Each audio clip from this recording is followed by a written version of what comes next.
జై శ్రీరామ్ అందరికీ నమస్కారం వెల్కమ్ టు న్యూస్ అఖండ నేను మీ కస్తూరి శ్రీధర్ మిత్రులారా మీకందరికి కూడా ఒక సంతోషకరమైన వార్త అయితే తీసుకొచ్చిన ఈ న్యూస్ కన్నా విన్నారంటే ఖచ్చితంగా మీరు హ్యాపీ అయిపోతారు ఓకేనా సరే ఈ న్యూస్ చెప్పడానికి ముందు మీకు అందరికి కూడా ఒక చిన్న విజ్ఞప్తి మన న్యూస్ అఖండ ఛానల్ నిర్వహణ కోసం అదే విధంగా మన ఛానల్ మరింత బలోపేతం చేయడం కోసం మీ దగ్గర నుంచి ఆర్థిక సహకారాన్ని అందిస్తున్నాం విషయం ఏంటంటే నెలకు ఒకసారి మీ శక్తి మేరకు అది ఎంతైనా కావచ్చు అది చిన్న మొత్తమా పెద్ద మొత్తమా ఇది మాకు అవసరం లేదు మీకు సాయం చేయాలనిపిస్తే అది ఎంతైనా కావచ్చు అకౌంట్ డీటెయిల్స్ వచ్చేసి కామెంట్ బాక్స్ లో ఉంటాయి అకౌంట్ డీటెయిల్స్ యూపీఐ ఐడి అంతా కూడా అదే విధంగా క్యూఆర్ కోడ్ ఈ phone pay Google pay Paytm number ఏదైతే ఉంటుందో అది డిస్ప్లే చేస్తాం ఒకవేళ ఏదైనా టెక్నికల్ గా ఇబ్బందులు వచ్చినా కూడా కింద ఉన్నటువంటి యూపీఐ ఐడికి చేయొచ్చు లేకపోతే ఆ స్కానర్ చేయొచ్చు లేకపోతే పేమెంట్ లింక్ ఉంటుంది ఏ విధంగా అయినా కూడా మీరైతే మన ఛానల్కు ఆర్థిక సహకారాన్ని అందించవచ్చు కాబట్టి మీ శక్తి మేరకు ఎంతో కొంత ఛానల్కు ఆర్థిక సహకారం అందించాలని చెప్పి కోరుకుంటున్నా ఇక న్యూస్ విషయానికి వస్తే సైఫ్ అలీ ఖాన్ గురించి మీకు అందరికీ తెలిసే ఉంటుంది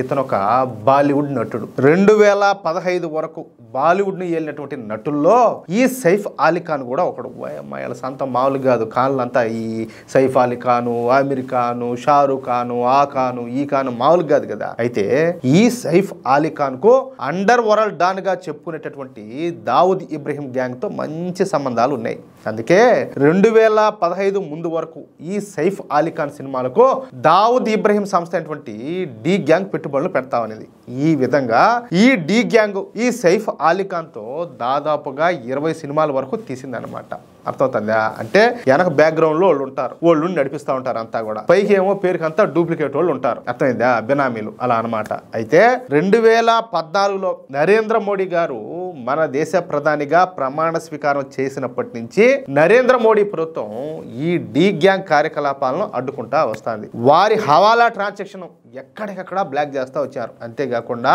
ఈ డి గ్యాంగ్ సభ్యులను ఎన్కౌంటర్ చేస్తా దొరికినట్టు తీసుకుపోయి అరెస్ట్ చేస్తా వచ్చింది మోడీ ప్రభుత్వం దీంతో బాలీవుడ్ లో ఈ డి గ్యాంగ్ కార్యకలాపాలన్నీ కూడా క్రమేపీ తగ్గుతా వచ్చాయి దీంతో 2015 నుంచి ఈ సైఫ్ అలీ ఖాన్ కు పెద్దగా సినిమాలు అనేవి లేకుండా పోయినాయి ఇక అప్పటి నుంచి ఏదో విలన్ గానో లేకపోతే ఈ ఓటీటీల్లో ఈ వెబ్ సిరీస్ లోనో ఏదో ఒకటి తీసుకుంటా ఏదో అట్టా బతుకుతా కాలం తెచ్చా వచ్చాడు అంటే నేను కూడా ఒకటి ఉండాను అనేసి అయితే వాస్తవానికి ఈ సైఫ్ అలీ ఖాన్ అపర కోటీశ్వరుడు ఏకంగా 15,000 కోట్ల రూపాయల ఆస్తికి ఇతను వారసుడు కూడా బహుశా ఆ డబ్బులు ఉండదనేనేమో ఆ కరీనా కపూర్ ఆయన గారిని చేసుకునేది అర్థమవుతుందా అయితే నిజానికి ఈ 15,000 కోట్ల రూపాయల ఆస్తులు వచ్చేసి ఈ సైఫ్ అలీ ఖాన్ కు చెందినాటి కాదు నీకేమన్నా మెంటలేమరా ఓడేమో వారసుడు అంటావు మరి వీడికి చెందినట్టు కాదంటావు నీ ఎంతగా మైండ్ పని చేస్తుందా లేదని చెప్పి మీరు అనుకోవచ్చు చెప్తా కొంచెం ఓపిక ఏమే అవి వాళ్ళ బంధువులకు సంబంధించినటువంటి ఆస్తులు అనమాట ఇంకా మీకు అర్థమయ్యేటట్టు చెప్తాడండి ఇప్పుడు ఈ ఆస్తుల మీదనే మధ్యప్రదేశ్లో ఉన్నటువంటి హైకోర్టు ఒక సంచలన తీర్పుని ఇచ్చింది సరే అసలు విషయానికి వస్తే మన దేశానికి 1947లో స్వాతంత్రం వచ్చింది ఆ రోజుల్లో మధ్యప్రదేశ్లోని కొంత ప్రాంతాన్ని మహమ్మద్ హబీదుల్లా అనేటటువంటి నవాబు పరిపాలించాడు ఈ మహమ్మద్ హబీదుల్లాకు 2 కూతుర్లు వాళ్ళు వచ్చేసి అబిదా సుల్తానా బేగం సాజిదా సుల్తానా బేగం అయితే అప్పటి చట్టాల ప్రకారం అదే విధంగా విధానాల ప్రకారం ఈ మహమ్మద్ హబీదుల్లా నవాబు ఆస్తులన్నీ కూడా ఆయన పెద్ద కూతురైనటువంటి అబిదా సుల్తానా బేగంకు చెందుతాయన్నమాట ఆ ఆస్తుల విలువ ఎంతో తెలుసా ఏకంగా 15,000 కోట్ల రూపాయలు ఉంటుంది అది కథ అయితే 1947లో మన దేశానికి స్వాతంత్రం వచ్చిన తరువాత ఈ మధ్యప్రదేశ్ నవాబు అయినటువంటి మహమ్మద్ హబీదుల్లా అదే విధంగా అతని పెద్ద కూతురైనటువంటి అబిదా సుల్తానా బేగము పాకిస్తాన్కి వెళ్ళిపోయినారు అంటే మన దేశం వచ్చేసి మత ప్రాతిపదికన విభజించారు మన భారతదేశం వచ్చేసి హిందూ దేశంగా పాకిస్తాన్ వచ్చేసి ఇస్లామిక్ దేశంగా అంటే మనం ఆప్షన్ ఇచ్చామన్నమాట మీరు కావాలంటే వెళ్ళొచ్చు లేకపోతే ఇక్కడే ఉండొచ్చు అని చెప్పినాం పాకిస్తాన్ కు ఎవరైతే ఇంట్రెస్ట్ ఉంటుందో వాళ్ళు వెళ్ళిపోయినారు కొంతమంది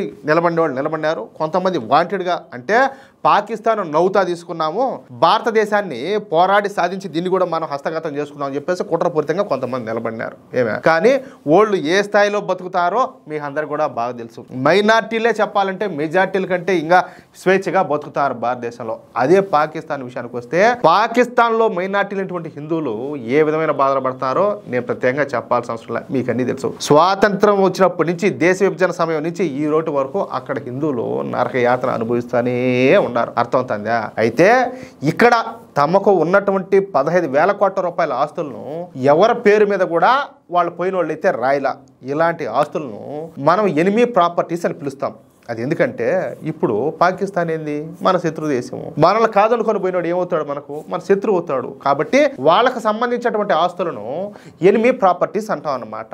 అయితే 1962లో ఈ ఎనిమీ ప్రాపర్టీస్ ను అప్పుడు కేంద్రంలో ఉన్నటువంటి కాంగ్రెస్ ప్రభుత్వం ఈ 15,000 కోట్ల రూపాయల ఆస్తులను స్వాధీనం చేసుకోకుండా మహమ్మద్ హబీదుల్లా రెండో కూతురైనటువంటి సాజిదా సుల్తానా బేగంకి అప్పగించారు. చూడండి, ఈ విధంగా అప్పటి కాంగ్రెస్ ప్రభుత్వం ఎనిమీ ప్రాపర్టీస్ మొత్తాన్ని కూడా వాళ్ళ బంధువులకే కేటాయించారు. ముస్లింల ఓట్ల కోసం అప్పటి కాంగ్రెస్ ప్రభుత్వం ఇలాంటి తప్పుడు నిర్ణయాలన్నీ కూడా తీసుకునేది. అప్పుడేంది, ఇప్పుడు కూడా అంతే కదా. ఈ కాంగ్రెస్ ప్రభుత్వం ఎంతసేపు చేసేది ఏంటంటే ఓటు బ్యాంక్ రాజకీయాలే, అవునా కదా. సరే, ఇక ఈ మొహమ్మద్ హబీదుల్లా రెండో కూతురైనటువంటి సాజిదా సుల్తాన్కు ఈ 15,000 కోట్ల రూపాయలు అప్పగించారని చెప్పుకున్నాం కదా. ఈ సాజిదా సుల్తాన్ మనవడే ఈ బాలీవుడ్ నటుడైనటువంటి సైఫ్ అలీ ఖాన్. అంటే ఈ 15,000 కోట్ల రూపాయలకు ఇప్పుడు వారసుడిగా ఈ సైఫ్ అలీ ఖాన్ చలామణి అవుతున్నాడు అనమాట.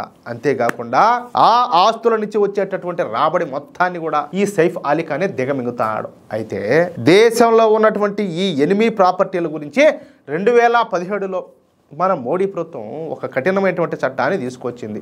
ఈ చట్టం ప్రకారం మన దేశంలో తమ ఆస్తులను వదిలేసి పాకిస్తాన్ వెళ్ళిపోయిన వాళ్ళ ఆస్తులు మొత్తం కూడా మళ్ళీ ఎనిమీ ప్రాపర్టీ కిందకే వస్తాయన్నమాట. అంటే ప్రభుత్వం కిందకి వస్తాయి.